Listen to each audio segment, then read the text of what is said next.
rev up those fryers, because I am sure hungry for one. Help! Help! My leg!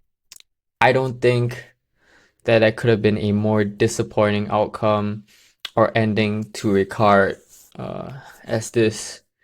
Anyways, what's up, guys? Hot Pot MMA here, and um, I'm just gonna start off by saying that I really do think that Conor just went out there and blew his knee on the first kick. I really do think that's what happened. You have a bunch of people online who are saying like, oh, hey man, did you see? Did you see where he was hit a little limp? When he took off his shoe, he wobbled a little bit. Like, like that's so stupid. That's a stupid thing. Like people are saying that he was compromised before. Like you could tell he was wobbly right before he went in. And I think that's ridiculous. We saw footage of him in the warm ups where he was like doing the exact same kick. He was doing the exact same kick, perfectly fine. You know, and I think it's a case of like people just like reading to something that's just like not there. Uh, but yeah, man. I really do think that he just like went out there and like blew his knee on the first kick, which is horrible. It's something that uh, and I don't even think it's just because he's old.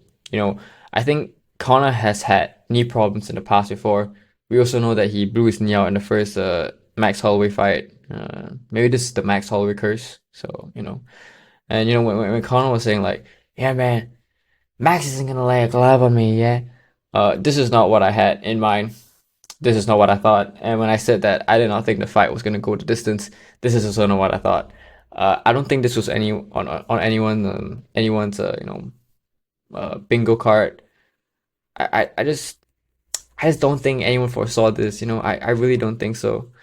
Uh, Especially like the fact that he had a pretty bad injury 5 years back against Dustin, you know, uh, and he has a titanium shin bone.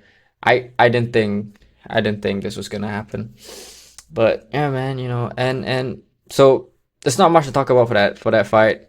We are all very sad. We are very sad that Conor lost. Especially in like not even a spectacular way. It wasn't even like he got knocked out.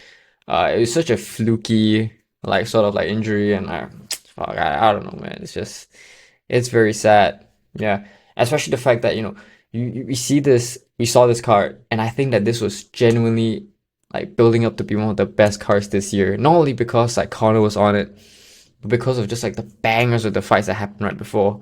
We have King Green getting a KO in the last second against Terrence McKinney. And King Green was quite a heavy underdog, because he's older, his chin isn't there as much, and Terrence McKinney is just such an exciting fighter, you know. But if I have to be honest, I predicted that it would go under 1.5 rounds, and I'm quite happy with that. But Lona Kavanaugh losing to Royval, mm, I've seen a lot of things, but they said that Royval and Kavanaugh was one of the more like 50-50 fights. So I mean, I'm happy that Royval got it done, but I don't think that he's gonna get a title shot off this. And I also don't think that Royval has a chance at the title, especially against someone like Joshua Van or anyone above him. He doesn't beat. It's like a curse with Royval, and same thing for Mario Batista against Corey Sanhagen. Where does he really go from here? Is it does anyone really want to see Mario Batista fight for a title? I don't think so. But how about that Paddy fight though?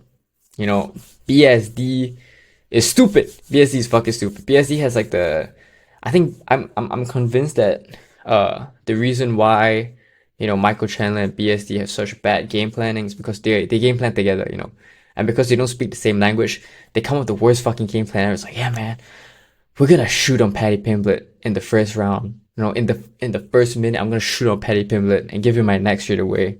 That was a insane dodge choke by Paddy, and congrats to him. But and of the the 3 or 4 people that he mentioned, I don't think he beats any of them. He doesn't beat Ilya. He doesn't beat the winner. He doesn't beat Max. Definitely doesn't beat Max. Definitely doesn't beat Justin. Um, yeah, man. I mean, where do we even go from here? You know, I think the next fight most likely will be Paddy Pimblett versus Ilya. I think that's a fight I would like to see. I think that's a fight that a lot of the fans would like to see. Um, I saw someone else saying like, oh yeah, man, you should do a tough season. I think that would be super cool. I think a Paddy Pimblett and Ilia Topuria tough season would be insane. It would be top tier television, you know. And on the prelims, you know, we have Robert Whitaker beating Krylov, and I think that was expected. It's always a good day when when you see Robert Whitaker back in the win column. So I'm happy to see that. You know, it's his first time up a weight class, and I think he did good. He did really good. Didn't even need to throw, barely need to throw any kicks. You know, so I think that was expected. But yeah, man, Connor's not back. You know, it's as if he never came back. You know what I mean? It's as if he never came back.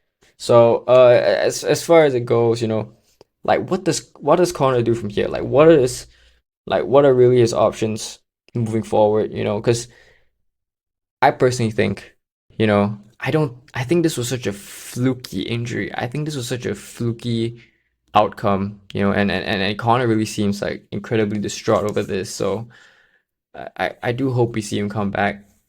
And I think the right thing to do would be for him to fight Holloway again.